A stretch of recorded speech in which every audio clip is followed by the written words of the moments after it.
X did, see what Y did, see what Obama did, see what Biden did. And I think we just have to be very clear here. We're talking about Donald Trump today. Donald Trump is sui generis. There's never been a president like him before, certainly not in our lifetimes. He's undeniably violating both constitutional norms, i.e. precedent, but also the Constitution, the amendments, the articles of the Constitution in this country. He's doing it all the time. At this point, at this stage, anyone who tells you Donald Trump is not violating the Constitution is gaslighting you and or a member of his cult, right? The facts are very clear. We can go through them in order. I mean, right now, if you look at the Constitution, Donald Trump is violating the Appropriations Clause, the Emoluments Clause, the Elections Clause, the Taxing and Spending Clause, the Take Care Clause, the Declare War Clause. You see the strategy? Before Michael Knowles even gets a chance to make an argument, millions of Americans are already written off, not mistaken, not misguided, a cult.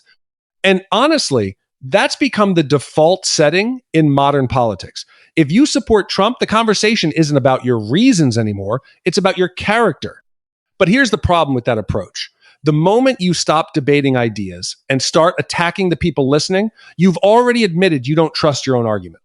And Michael Knowles understands exactly what's happening here. Instead of taking the bait, he asks a much more dangerous question. Are we actually applying the same constitutional standards to everybody? Watch what happens next. The Mike Pence standard of constitutional jurisprudence. Okay, wonderful to be here. Thank you all for having me.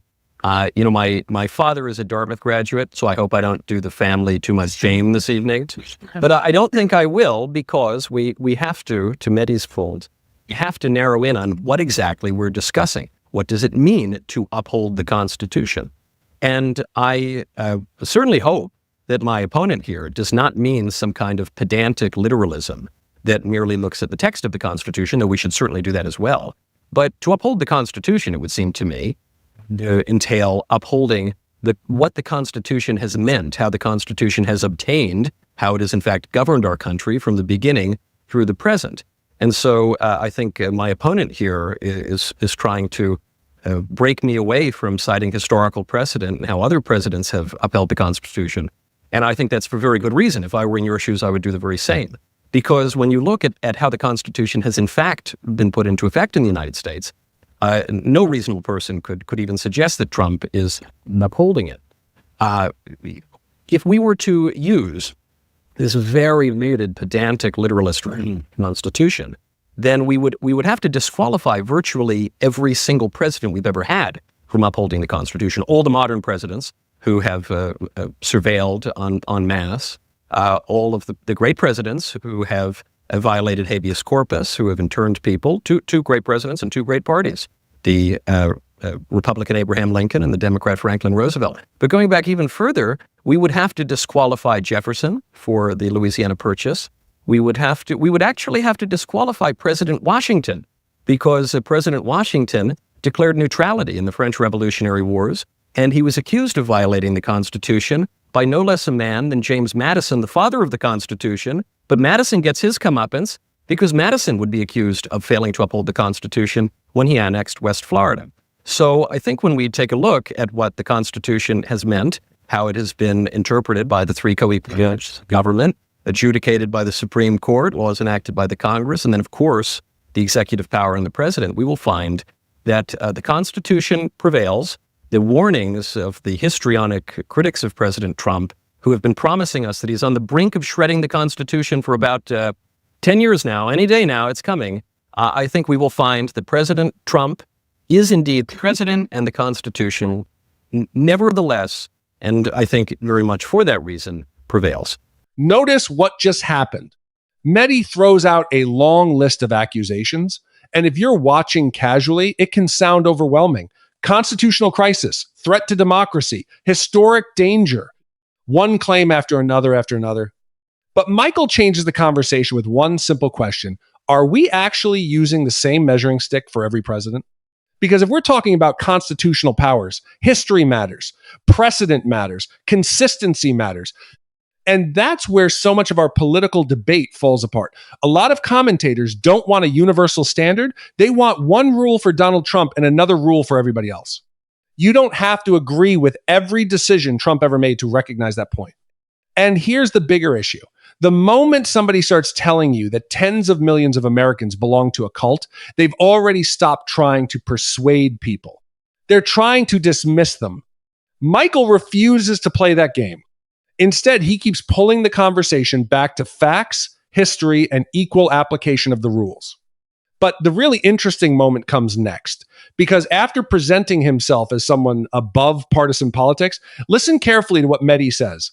I'm a little confused by my opponent's argument because he tells me he's not a partisan and he's not here to debate Republicans and Democrats. Not to defend. Almost the very first word out of his mouth was Mike Pence and appealing to all of these Republican judges. But listen, I think the Republican Party is the worst party in the United States other than the Democrats. So, I'm not here to, as my opponent does seem to be, to go tit for tat on Republicans versus Democrats. We're here to talk about the Constitution, and we can't talk about how the Constitution has actually governed the country unless we talk about the people who have effected it, and those people are Republicans and are Democrats. But I'm also confused by my opponent's reaction, and I think this might be because the opponent here has the misfortune of growing up in a foreign country who did not learn proper English. You know, the United Kingdom, they don't. So maybe he misheard when I spoke. But I answered in the affirmative. Of course, illegal aliens, in most cases, have the right to due process, but they don't have the right to lengthy due process. This has been a precedent for many decades. And in all of those cases, my opponent here cites the AP. This involves these problems with the courts generally involve delays more than outright refusals. And both Barack Obama and Joe Biden have also been guilty of seeing delays. So I'm happy that in this one case, we are in agreement. The illegal aliens deserve due process. And now that they have it, they need to get out. It, Michael, that's the problem. This right here is why so many Americans have stopped trusting the political media class. We're constantly told that certain commentators are the objective ones, the fair ones, the neutral referees just calling balls and strikes. They're supposedly above the political food fight. They aren't activists. They aren't rooting for a side. They're just there to tell the truth. Then you hear exchanges like this. On one hand, we're told this isn't about partisanship. On the other hand, every road somehow leads back to Donald Trump being uniquely dangerous, uniquely evil, uniquely outside the rules that apply to everyone else. And that's where Michael Knowles scores his biggest point in this debate. He doesn't spend the whole time trying to match outrage with outrage. He doesn't interrupt every sentence. He doesn't start throwing labels around. He doesn't call half the country stupid. He simply asks a question that every honest observer should ask. Are we applying one standard to everyone, or are we changing the rules depending on who's in office? Because if constitutional principles matter, they can't only matter when your political opponent wins an election. They have to matter all the time. They have to apply whether it's a Republican administration or a Democratic one. And that's what makes this debate so interesting. Michael isn't asking the audience to ignore history. He's asking them to remember all of it. Were people this angry when previous administrations stretched executive power? Were they this concerned about constitutional limits every single time? Did they react with the same intensity when presidents from both parties took aggressive actions under broad interpretations of their authority? Or did these constitutional alarms suddenly become the biggest issue in America only after Donald Trump entered politics? Those are fair questions. And regardless of where somebody lands politically, they deserve answers that are more substantial than you're in a cult. Because once you start labeling millions of people instead of engaging with them, you've stopped having a debate. You're trying to shut one down. That's become one of the biggest problems in our public conversation. Too many people have replaced persuasion with moral condemnation. If you disagree, you must be ignorant. If you disagree, you must be dangerous. If you disagree, you don't deserve to be heard. But that's not how a healthy country works. Millions of Americans looked at inflation, the economy, the border, crime, foreign policy, and the direction of the country, and they reached a different conclusion.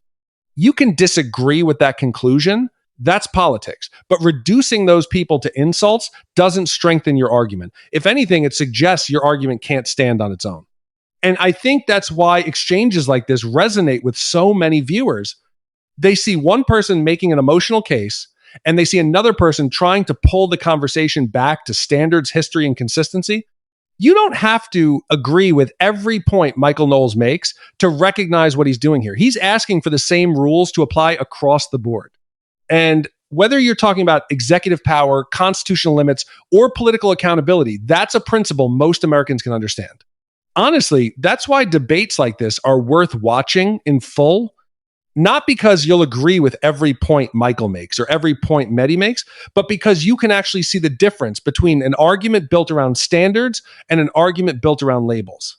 And if you enjoy seeing these conversations broken down clip by clip, instead of getting the 10-second social media version, hit subscribe, because there are a lot more of these debates where the headline doesn't tell the whole story. At the end of the day, voters aren't asking for perfection. They're asking for fairness. They're asking for consistency. They're asking for one set of rules that applies no matter whose name is on the ballot. Because if the rules matter, then they should matter for everybody, not just for Donald Trump.